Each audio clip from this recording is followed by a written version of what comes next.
Hey guys, it's your girl Ayesha, and today I'm going to be showing you how I made the cutest kawaii gingerbread house. It is the sweetest thing you have ever seen.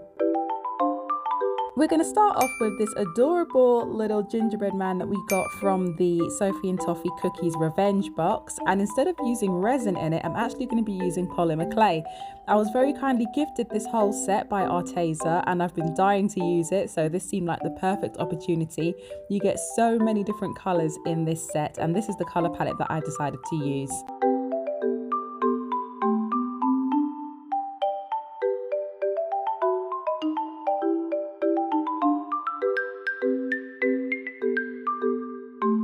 Now, I haven't used polymer clay, especially on this channel, for well over 3 years, so it did feel a little bit foreign to me at first, but I did get used to it, and I'm really glad that I chose to do it this way rather than using resin, just because I felt, you know, gingerbread men, they get baked and clay gets baked, so it kind of went with it. I decided to make him a second one because he needed to have his little wife with him. Now, do we remember this mold? How adorable is it? It's from the Pixie box that we most recently got. Every single little piece of crockery has a face, and I just thought it was the cutest thing. And yeah, I thought that the polymer clay actually picked up the little details in it quite well. Next, I'm using, this is actually a Cinderella carriage mold to make some little lollipops. I was having a whale of a time when I was doing this. But please don't judge my lollipop sticks. I know that they're really bent. Don't judge me. This mold here is actually from Fun Showcase. I've had this one for quite some time, but it definitely did come in handy to make some bigger pieces for the gingerbread house.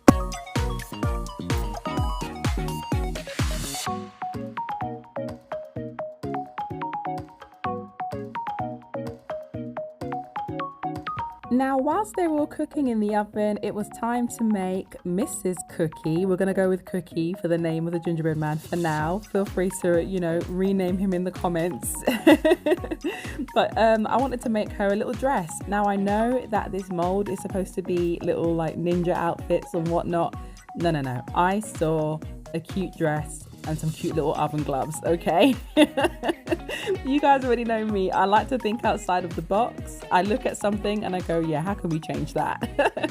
So I hope that this is giving you some ideas. You don't always have to do exactly what the project says. You can, of course, you know, I mean, art is open to interpretation. You can do whatever the hell you want, you know, and I didn't want to do fighting gear. I wanted to make some cute little dresses. So anyway, I even gave her some eyelashes too. How cute is that?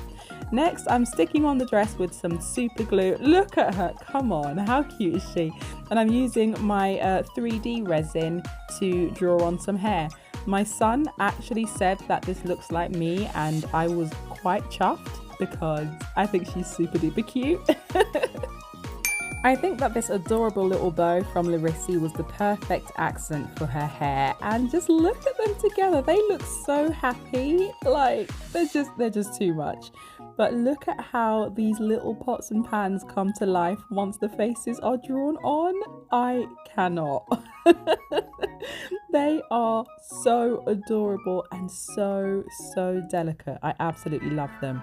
Now, here is the big piece. So I got this from the works and I was just like, I absolutely need to use it for this craft. I've had it for quite some time actually, and I wanted to decorate it because I'm planning in Christmas time. I'm planning to decorate my son's room in a kind of like candy winter wonderland sort of theme, and I wanted the theme to be pink and mint. And I just didn't get around to actually decorating this house until now, and I think it goes together absolutely perfectly with what I have in mind. I cannot wait to do the whole finished project. But this was a lot of fun to paint, and even more fun to decorate with the air dry clay that I got from Sophie and Toffee as well, which you will see me do in just a moment.